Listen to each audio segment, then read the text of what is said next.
Nikola Jokic knows the game plan against Anthony Davis. It is to get out and run in transition, even on plays that are not transition. This first example, which actually isn't the first example from the game, just from this series here, you see it's after a made basket. Look at how Anthony Davis is slow getting back.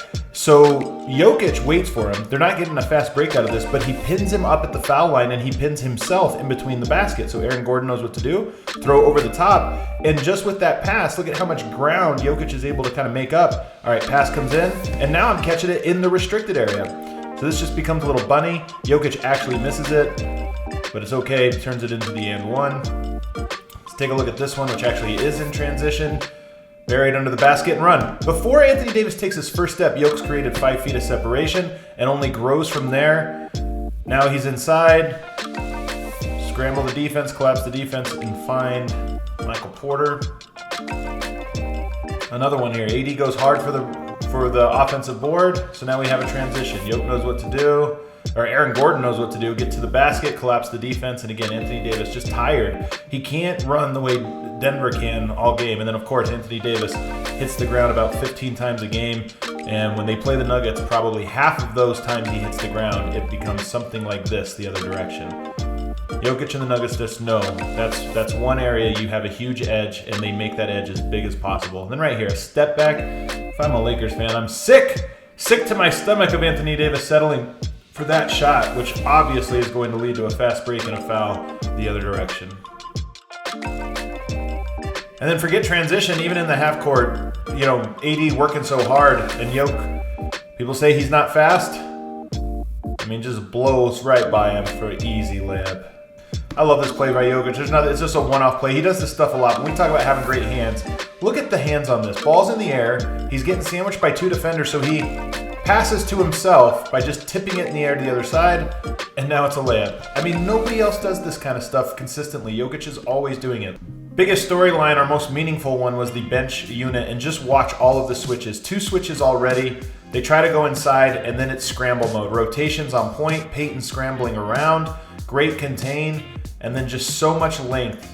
This unit, this is exactly what they should be doing. And there were multiple possessions. Again, this is not even all of the possessions. You get a switch, you run another screen switch. Denver just doesn't care. All 5 guys are going to switch everything. It's going to bog you down offensively in the half court. And then Denver's just scrambling. So much length and so much energy on that unit that a team has to be on point. And again, it lures the Lakers into this sort of ISO, multi-dribble ISO ball, and just look at how swarming they are. So many great possessions like this. First half definitely better than the second half, but to me, this is how you win with this group. Michael Porter Jr. on ball. Again, he looked a little stiff getting around screens defensively last night, but when he was on ball, he's gotten so much better at using his length. Here you try the 3 over him, his length makes it hard. Here you try to ISO him, length makes it hard. So again, just good job. Michael Porter continually checking the box of not a guy you want to try to ISO and waste a bunch of possessions ISOing. Aaron Gordon, just so good. I talk about this all the time. No team has a big guy big enough to guard Jokic and a second big guy big enough to guard Aaron Gordon. Or I should say a few teams. There might be 1 or 2. But what that does for you is it makes it almost impossible for these off-ball screens. It makes it almost impossible to switch. Here the Lakers switch. Most teams want to switch that type of action. A 2-4 screen off ball. Most teams would want to switch through that. But you have KCP, so here they switch, and now you've got Aaron Gordon inside. Just a quick action here, and now Austin Reeves has to guard one of the strongest 4s in all the NBA, and it goes exactly like you would think. Layup. Here's another one. Michael Porter this time. All right, let's set the back screen.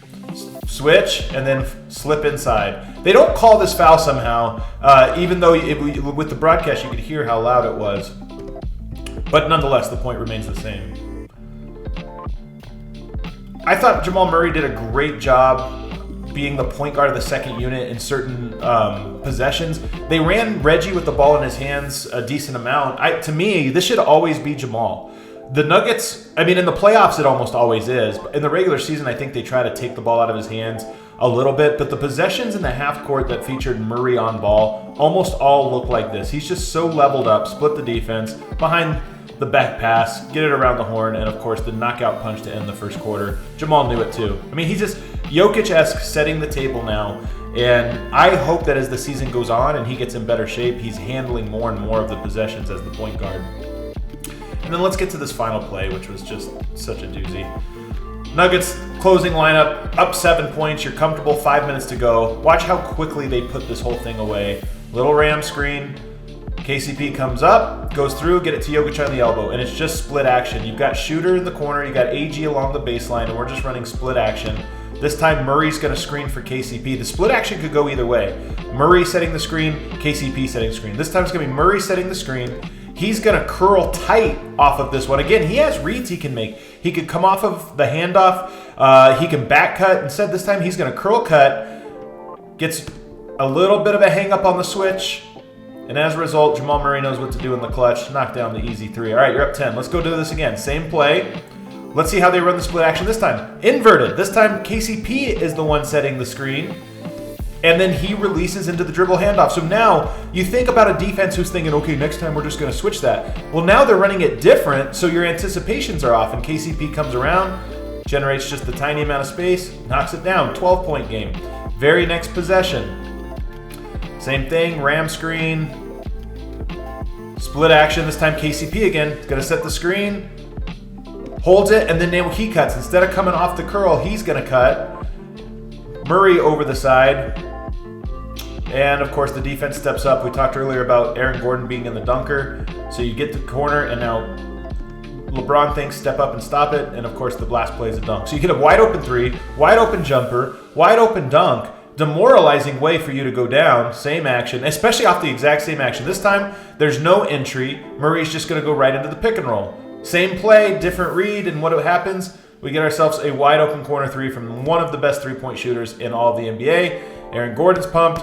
Jokic is pumped and screaming at Michael Porter. Michael Porter is pumped even if he doesn't show it. And this game is over. It didn't take 5 minutes. The team's game plan for the last 5 minutes, it didn't take 5 minutes. It took 2, less than 2, for Denver to turn this into a 14-point game. Lakers get a timeout, and the game is over. And one more spread pick and roll just for good measure. Put it away.